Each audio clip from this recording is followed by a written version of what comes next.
In our last lecture, we discussed pathways linking environmental stress at the domestic level to armed conflict at the domestic level. This time, we'll briefly discuss the ways globalization, particularly of the food system, is interacting with urbanization to make global food systems more integrated, but also a potential source of social conflict. By 2050, an additional 2.5 billion people will live in urban areas, as rural residents are pushed by declining prospects in the rural sector and pulled by economic opportunities and access to better public services and amenities. Nearly 90% of this increase will be in Africa and Asia, with 1 billion people worth of the rural to urban migration taking place in just 4 countries: China, India, Indonesia, and Nigeria. Africa's population is projected to grow from roughly 42% urban today to 56% urban by 2050.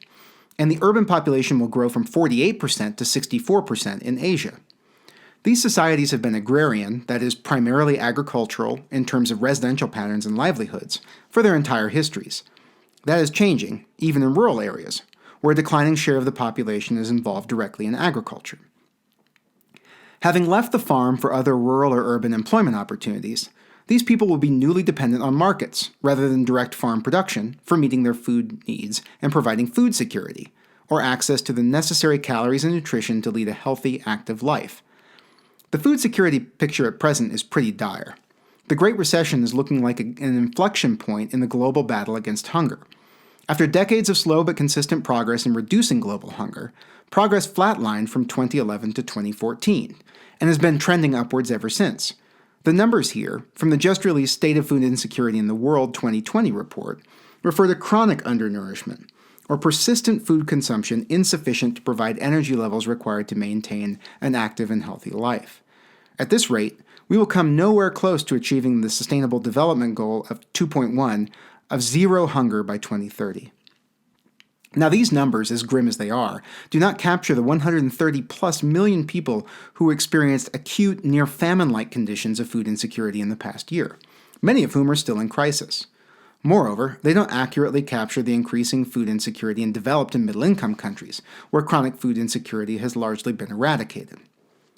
The trend was bad enough before COVID, and it's looking substantially worse now. That report contained projections based around 3 different economic growth scenarios that ranged from roughly 5% GDP global contraction in 2020 and a large rebound in 2021, to a 10% contraction in 2020, followed by essentially no growth in 2021. In the best-case scenario, roughly 80 million additional people are being plunged into food insecurity. In the worst case, it's 135 million. These are staggering sums that dwarf the effects for chronic hunger of previous and recent global food price crises. So these changes, urbanization and climate change, mean that for urban dwellers in particular, they will be more reliant on a food system that is globally connected. For the most part, this is a good thing. One of the sources of resilience in a system, or the capability to retain its structure and functioning after disturbances, is diversification. In this case, if an individual country experiences a drought or failed crop, it can source its food supply from global markets. But climate change is complicating this picture. On the one hand, we've seen that climate change will result in reduced yields in equatorial zones and higher yields in northern and southern latitudes. And since near the poles is not where most people live, trade will be increasingly necessary to help global supply keep up with global demand. At the same time, climate change is making weather patterns in those northern regions more erratic, with increasingly frequent natural disasters, like the wildfires we're seeing across the western United States. Erratic weather patterns mean that geographic concentration of production poses significant risks. A drought in one food exporting region won't stay a localized problem if that region is highly interconnected. Much like the 2007 and 8 financial crisis, the interconnectedness of the system may be reducing the risks at the individual country level, but increasing systemic risk, or something that can bring the entire system to a halt. Since at least the first century of the Common Era, reliable access to inexpensive food has been understood as a central element of pacifying potentially restive urban populations. This is the origin of Roman poet Juvenal's references to bread and circuses. Food prices are the quintessential kitchen table issue. They're important even to people with no broader interest in politics. And they're especially salient in lower-income countries, where food-related expenditures often surpass 50% of household income. And unlike energy and electronics, Demand for basic foodstuffs is pretty income inelastic. Whether I have adequate income has no effect on my need for sustenance. And because of this, access to food is treated most places as a political entitlement. In tough times, people expect governments to do something about high prices or food scarcity. And when they don't, those people are likely to take their demands to the streets. To get a better sense of what that might look like, let's wind the clock back to 2010. Wake up in the morning feeling like P. Diddy. Hey, what up, girl? Kesha was singing about brushing her teeth with whiskey. The Lakers had just won their last NBA championship before earlier this year. Hosni Mubarak was still president of Egypt, and the world was in the midst of a food price crisis. Nowhere were the effects more acute than in the Middle East and North Africa, the world region most deeply dependent, for pretty obvious reasons, on agricultural imports, particularly of basic staples like wheat. And much of that wheat had traditionally come from Russia, and Russia was in the midst of dealing with its own concerns about food shortages. The Kremlin is reduced to a hazy outline as thick smog blankets the capital for a second week. Wildfires raging across several Russian regions are proving difficult to control. The heat wave has ravaged farmland and destroyed crops over an area the size of Portugal, leaving farming communities in dire straits. Russia is the world's third largest exporter of grain, but the driest summer since records began has cut production by 20%. The crisis has prompted Prime Minister Vladimir Putin to ban wheat exports until December to protect Russia against price hikes and shortages.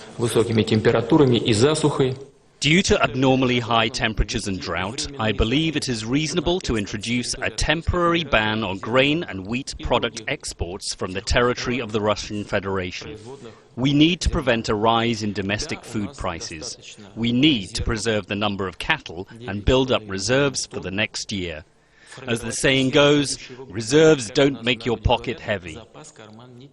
But I think that from the point of view of food security, the decision was absolutely right. We cannot afford to risk exporting our grain when the country faces such a terrible drought. The drought is being felt far and wide, and very soon consumers are going to start noticing an increase in prices too.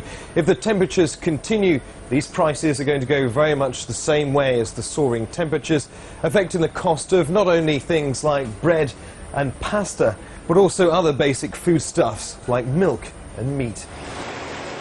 Commodity traders have reacted to the fires and drought by pushing up the price of wheat to a 23-month high, triggering gloomy forecasts that bread prices across Europe may have to rise. The UN is playing down concerns over world food shortages following good crop yields earlier in the year.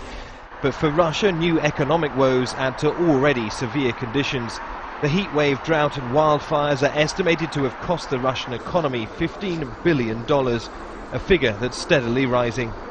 Neve Barker, Al Jazeera. Now we'll focus Moscow. on the dynamics in Egypt for a moment, before widening out the aperture to look at dynamics across the Middle East and North Africa.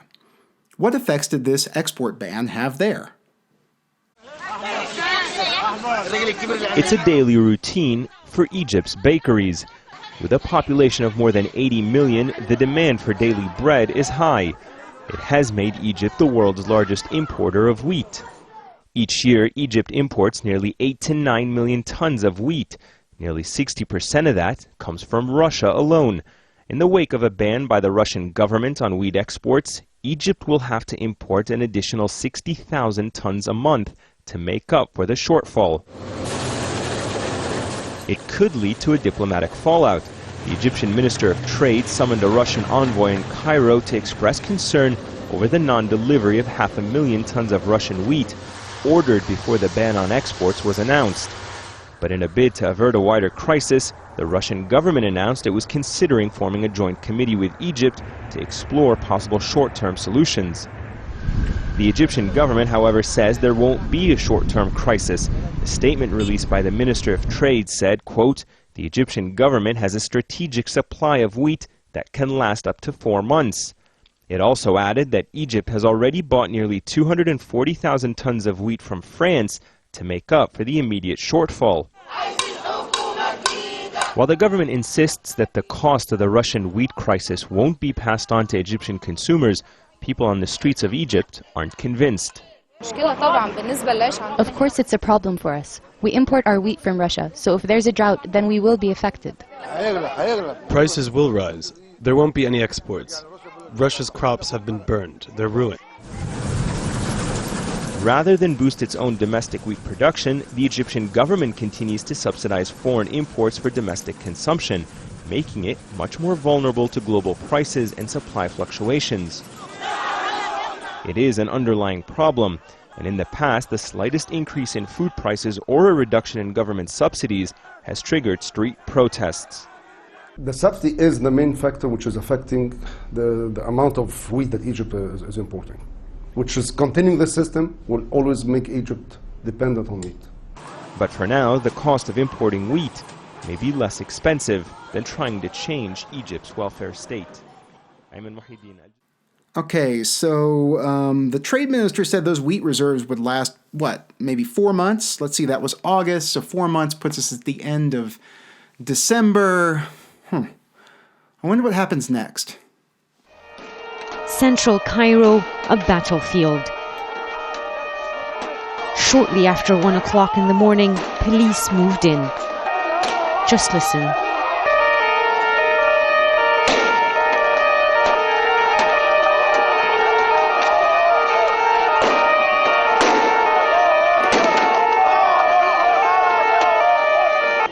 Scenes the capital hadn't witnessed in living memory. The one thing these pictures cannot relay, the choking tear gas-filled air.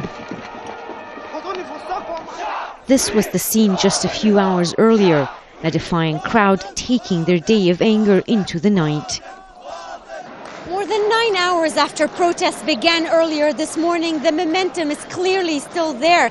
Thousands of people are still gathered in a famous Tahrir Square in downtown Cairo. Many are saying they're willing to even overnight here in the cold on the street if that's what it takes for their voices to be heard. Sporadic confrontations had been erupting throughout the day, some resulting in deaths and injuries. They shot at us. They shot at us. Why? I don't know. Who are we? The enemy? Am I an enemy of the state? I came here to ask just for rights. I came here to ask for a home, for a dignified life, for a regime in power for 30 years to go away. Inspired by the events in Tunisia, Egyptian activists had used social networking sites to spread the word and plan their protest. Calls for an uprising against security forces, as well as poverty, corruption and unemployment. Anger has been brewing here for years. Egyptians no stranger to the kind of economic hardships that toppled the Tunisian regime. But protests had remained limited, and many such calls had fizzled out, all until Tuesday. The day of anger literally breaking new grounds, with ordinary Egyptians, not just activists, taking to the streets. We are tired, ma'am. We are tired. Stop the price hikes. We are suffering. We are Egyptians. We love Egypt. But stop this. We want to eat. We want to live. We and our children.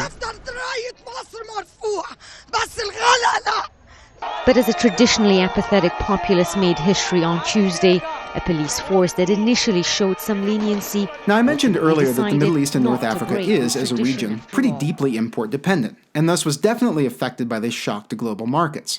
But different countries in the region had different sources of resilience, which helps to explain different patterns of vulnerability to Arab Spring-related protests, of which the Egyptian protests were just one component.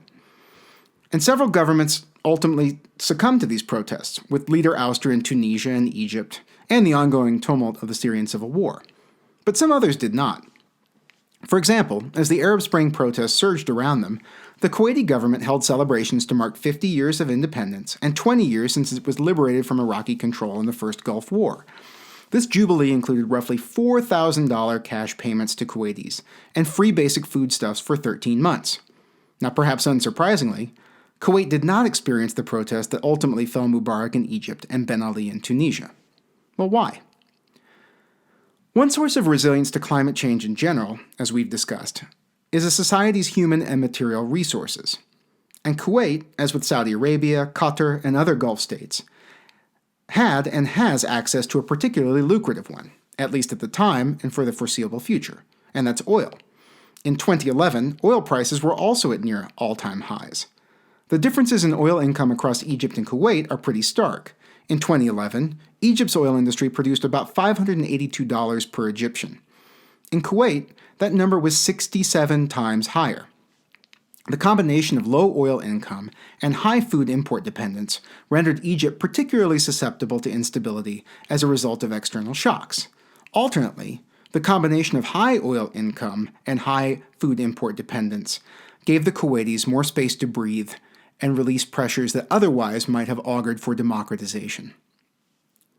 This lecture has outlined climate change and urbanization as changing the dynamics in global food systems, and how those changes will have conflicting implications for food security and political stability. Next time, we'll discuss the role of environmental stress in conflicts between, not within, countries.